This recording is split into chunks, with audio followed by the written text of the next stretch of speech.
చెప్పండి, ఎలక్షన్ కదా ఈసారి ఎవరు వస్తే బాగుంటుంది అంటారు? జగన్ గారు వస్తే బాగుంటుంది. ఆయన కొన్ని మంచి పనులన్నీ చేశారు, పిల్లలకి చదువుకి వాటికి వీటికి స్థలాలకి. కొద్దిగా మాకు ఒక ఇల్లు ఒక్కటే వేస్తే ఇంకా మంచిది. స్థలం వచ్చిందమ్మా? రిజిస్టర్ మొన్నే అయింది. రిజిస్ట్రేషన్ కూడా అయిపోయింది. అయిపోయింది. స్థలం ఎంత వచ్చిందమ్మా? ఏది స్థలం? 1 సెంటే అందరికి. ఎవరికైనా బీదవాళ్ళకి ఇల్లు ఇస్తే ఇంకా దీవెన చేస్తాను, నేను నమాజులో చేస్తానని చెప్పు జగన్ గారికి. ఇంకేం లేదు. పింఛన్ 3000 వస్తుంది.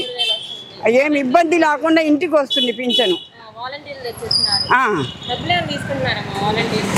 చిచ్చి పాపం, ఒక్క రూపాయి కూడా పోయినా కూడా వాళ్ళు ఇంతవరకు మేము ఇవ్వలేదు, వాళ్ళు తీసుకోలేదు. ఏ సుజాత ఉన్నప్పుడు కూడా అంతే, ఈ అబ్బాయి కూడా సుందరం అన్నా కూడా అంతే. పాపం ఇవ్వటం వెళ్ళిపోవటం, ఒక్క రూపాయి ఎరగడు. ఇప్పుడుదే బాగుంది, అప్పుడుది మామూలుగా ఉండేది. అప్పుడు చంద్రనారాయణ బాబు మాకేం ఇల్లు రాయలేదు, మాకే ఏం చెప్పలేదు. ఇచ్చే వాళ్ళకి ఇచ్చారు, రాశారు. ఆ ఇల్లులన్నీ అపార్ట్మెంట్ జగన్ గారు ఇచ్చేశారు.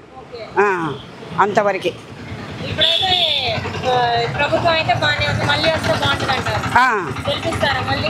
దేవుడు దయవల మాకు ఇల్లు వేసిస్తే ఇంకా దీవిస్తా నేను.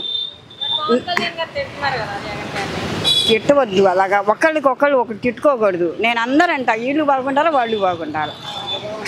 చెడ్డవాళ్ళని ఆయన కనకూడదు, మంచి ఆయనని ఈయన కనకూడదు, అందరూ ఒకటే. ఎవరు? చంద్రనారాయణ బాబు గారు. ఆయన వస్తే కదా మనకి ఇచ్చేది. అప్పుడు ఆయన రాంది మనకి ఈయనే కదా మనకి ఇస్తుంది. ఈయన ఇచ్చినప్పుడు ఇదే వేసుకోవాలా మనం.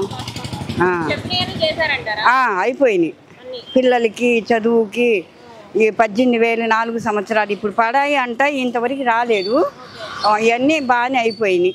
మేమేమనుకుంటున్నామంటే మంచి మనసుతో ఇవన్నీ లేకుండా ఒక బీదవాళ్ళకి అంత గెలవగానే మాకు ఇల్లు వేసిస్తే ఇంకా బాగుండేదని అదొక్కటి అనుకున్నాం. అదే